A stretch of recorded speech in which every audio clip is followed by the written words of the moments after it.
రాజకీయాలు పూర్తిగా కలుషితమయ్యాయని సీఎం చంద్రబాబు నాయుడు అన్నారు. ఆయన నేడు తిరుపతి పర్యటనలో ఉన్న విషయం తెలిసిందే. ఈ పర్యటనలో భాగంగా సీఎం ఆసక్తికర వ్యాఖ్యలు చేశారు. నేరస్తులు రాజకీయాలకు వచ్చి ప్రజలకు కీడు చేస్తున్నారని మండిపడ్డారు. రాజకీయాలు ఉన్నా ఈ నేరస్తులను లేకుండా చేయాల్సిన బాధ్యత ప్రజలపై ఉందన్నారు. 2019లో ఎన్నికలకు ముందు మోసపోయానని, ఎప్పుడూ నేను నేరం చేశానా, హత్య రాజకీయాలు చేశానా అని ప్రశ్నించారు. ఎస్వి వర్సిటీలో చదువుకున్నప్పటి నుంచి ఎప్పుడూ నేరం జోలికి పోలేదన్నారు.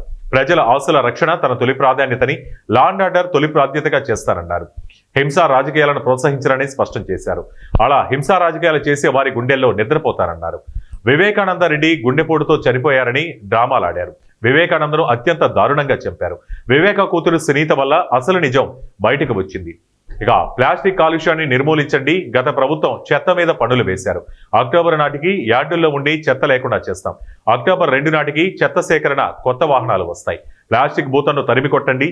మీలా నేను కూడా ఇక్కడే చదువుకొని అటు తర్వాత ఎమ్మెల్యే అయ్యి అటు తర్వాత 4వసారి ముఖ్యమంత్రిగా కొనసాగుతున్నాడు. జపాన్లో రోడ్లు శుభ్రం చేసే మనుషులు ఉన్నారు. ప్రజలే శుభ్రత పాటిస్తారు. ఈ ప్రపంచంలో ఏదీ వ్యర్థం కాదు. వాటిని రీసైకిల్ చేసి మళ్లీ విక్రయిస్తారు. చిన్నప్పుడు లాంతర్ల వెలుగులో చదువుకున్నాను. క్వాంటమ్ వ్యాలీలాగా హైడ్రోజన్ వ్యాలీని కూడా త్వరలో తీసుకొస్తామన్నారు. 2 పనులు ఉన్నాయి. ఒక పక్క రాష్ట్రాన్ని పరిశుభ్రంగా మీ భవిష్యత్తుని బంగారు భవిష్యత్ చేసే బాధ్యత నాది. అదే సమయంలో రాజకీయాలు పూర్తిగా కలుషితం అయిపోయినాయి. నేర చరిత్ర కలిగిన వాళ్ళు రాజకీయాల్లోకి వచ్చారు. మొత్తం ప్రజల ఆస్తుల్ని కబ్జా చేసే పరిస్థితికి వచ్చారు. మీ ఆరోగ్యాన్ని కూడా లెక్క పెట్టుకోకుండా మీకు కీడు చేసే నాయకులు వచ్చారు. మీ ఇంట్లో చెత్త ఏ విధంగా అయితే క్లీన్ చేస్తున్నారో రాజకీయాల్లో ఈ మలినాన్ని కూడా శుభ్రం చేసే బాధ్యత మీ అందరిపైన ఉందని చెప్పి మరొకసారి విజ్ఞప్తి చేస్తున్నా. ఏం తమ్ముళ్ళు, నేర రాజకీయాలు మనకు అవసరమా అని మిమ్మల్ని అడుగుతున్నా. నేర రాజకీయాలను అడ్డుకోలేమా అని మిమ్మల్ని అడుగుతున్నా. నేను ఒకసారి మోసపోయా. 2019 ఎన్నికల ముందు ఇక్కడ ఉండే వాళ్ళందరూ నన్ను చూశారు. ఎప్పుడైనా నేను నేరాలు చేశానా తమ్ముళ్ళు అని మిమ్మల్ని అడుగుతున్నా. హత్యా రాజకీయాలు నా జీవితంలో ఉన్నాయని మిమ్మల్ని అడుగుతున్నా. ఎప్పుడన్నా ఇన్నారా అని మిమ్మల్ని అడుగుతున్నా. తిరుపతిలో స్టూడెంట్ ఎప్పటి నుంచి ఎవరిని చంపడం కానీ ఘోరాలు నేరాలు చేయడం కానీ చేశానా అని మిమ్మల్ని అడుగుతున్నా. కానీ మీ అందరికీ లా అండ్ ఆర్డర్ ఇవ్వాలని, మీ ఆస్తులు కాపాడాలని, మీకు భద్రత ఇవ్వాలని ఒక్కొక్కసారి కొంతమంది నా మీద హత్యా ప్రయత్నాలు చేసినా నేను భయపడలేదు. మీరందరికీ ఒక ఐడియా మీరు గుర్తుపెట్టుకోవాలి. నేను తీవ్రవాద సమస్య రాష్ట్రానికి మంచిదిగా అని గట్టిగా పోరాడాను. రాయలసీమలో ముఠా కక్షలు మంచిది కాదు, కుటుంబాలు నాశనం అయిపోతున్నాయని పోరాడాను. ముఠా కక్షలు పూర్తిగా రూపొందించాను. మత కలహాలు మానవత్వానికి మచ్చ అనే ఉద్దేశంతో పోరాడాను. కానీ ఇక్కడే వెంకటేశ్వర స్వామి దగ్గర మీరు చూస్తే 2003 ఇప్పటికి కూడా జ్ఞాపకం ఉంది. ప్రాణదానానికి శ్రీకారం చుట్టి అలిపిరి దగ్గరికి పోతే 23 క్లెయిమోర్ మైన్స్ నా మీద బ్లాస్ట్ చేశారు. జ్ఞాపకం ఉందా తమ్ముళ్ళు అని అడుగుతున్నా. సాక్షాత్ వెంకటేశ్వర స్వామి దిగొచ్చి నాకు ప్రాణభిక్ష పెట్టాడు. ఇంకా ఈ రాష్ట్రానికి ఏదో చెయ్యాలి అనే ఉద్దేశంతో నాకు ప్రాణభిక్ష పెట్టాడు. అలాంటి వ్యక్తిని నేను ఎప్పుడు హింసా రాజకీయాలను ప్రోత్సహించరు. హింసా రాజకీయాలు చేసేవాళ్ళుంటే వాళ్ళ గుండెల్లో నిద్రపోతానని మరొకసారి మీ అందరికీ విజ్ఞప్తి చేస్తున్నా.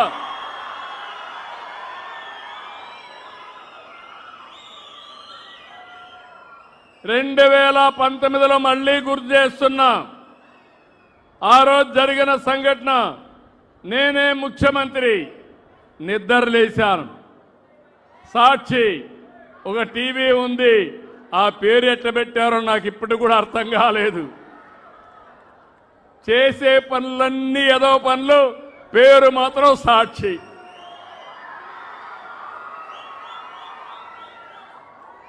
నిద్ర లేస్తే టీవీలో ఫ్లాష్, వివేకానంద రెడ్డి గుండెపోటుతో చనిపోయాడు.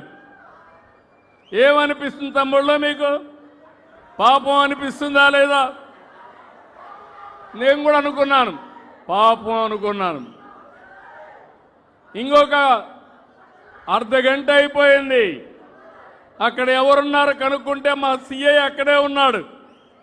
సిఐని పెట్టుకొని రక్తాన్నంతా పరిశుభ్రం చేసి నెత్తి మీద కత్తితో పోట్లేసి మెదడు కూడా బయట వస్తే వీళ్ళ బంధువే వీళ్ళ మామను పిలిపించి వాళ్ళ హాస్పిటల్లో సిబ్బందిని తీసుకొచ్చి కుట్లేసి బాక్స్లో పెట్టి అంత్యక్రియలు చేయాలని ప్రయత్నం చేశారు. అప్పుడు ఆయన కూతురు సునీత, కాదు పోస్ట్ మార్టం చేయాలి, వాస్తవాలు బయట రావాలని అడిగింది. పోస్ట్ మార్టానికి వెళ్తే భయంకరమైన సత్యం బయట వచ్చింది. ఇది గుండెపోటు కాదు, గొడ్డలి వేటు.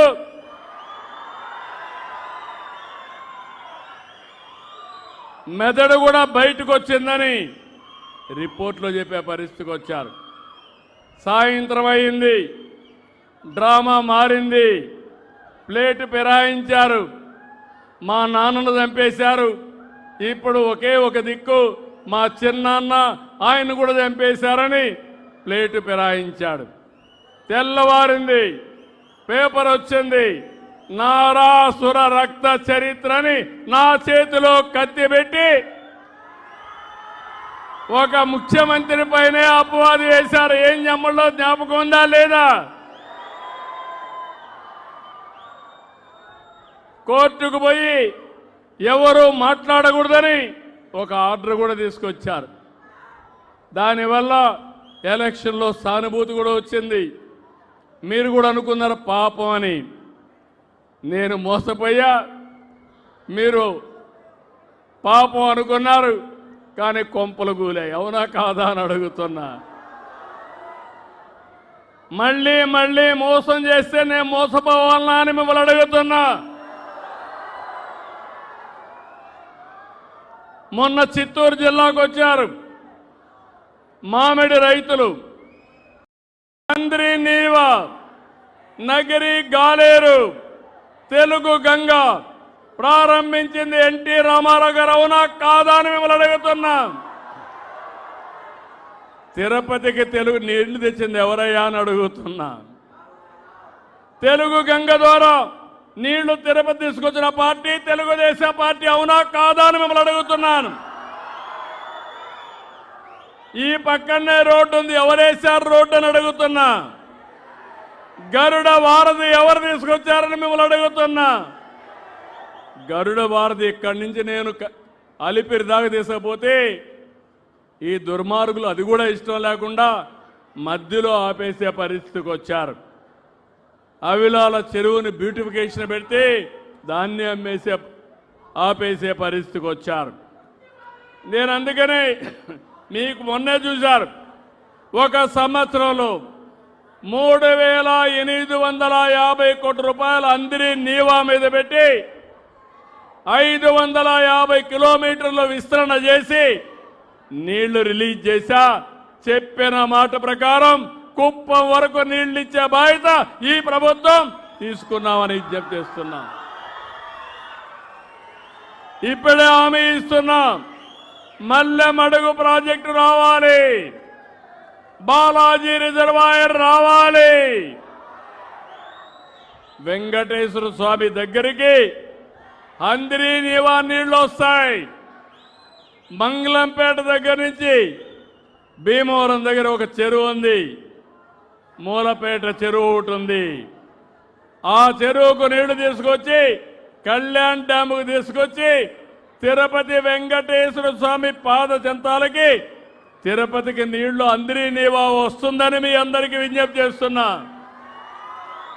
ఇంకో పక్క సోమశిల, స్వర్ణముఖి, లింక్ కెనాల్ తీసుకొచ్చి ఆ నీళ్లు కూడా బాలాజీ రిజర్వాయర్ గలపతా. ఇక్కడి నుంచి అరణ్యార్ ప్రాజెక్టుగా నీళ్లు వెళ్తాయి. మధ్యలో వేణుగోపాల్ సాగర్ వస్తుంది, ఇంకొక రిజర్వాయర్ వస్తుంది. ఇవన్నీ పూర్తి చేసి నేను పుట్టిన ఈ జిల్లాకి ఇవన్నీ సాధించి నా రుణం తీర్చుకుంటానని మరొక్కసారి మీ అందరికీ విజ్ఞప్తి చేస్తున్నా. నేను అభివృద్ధి చేస్తున్నాను.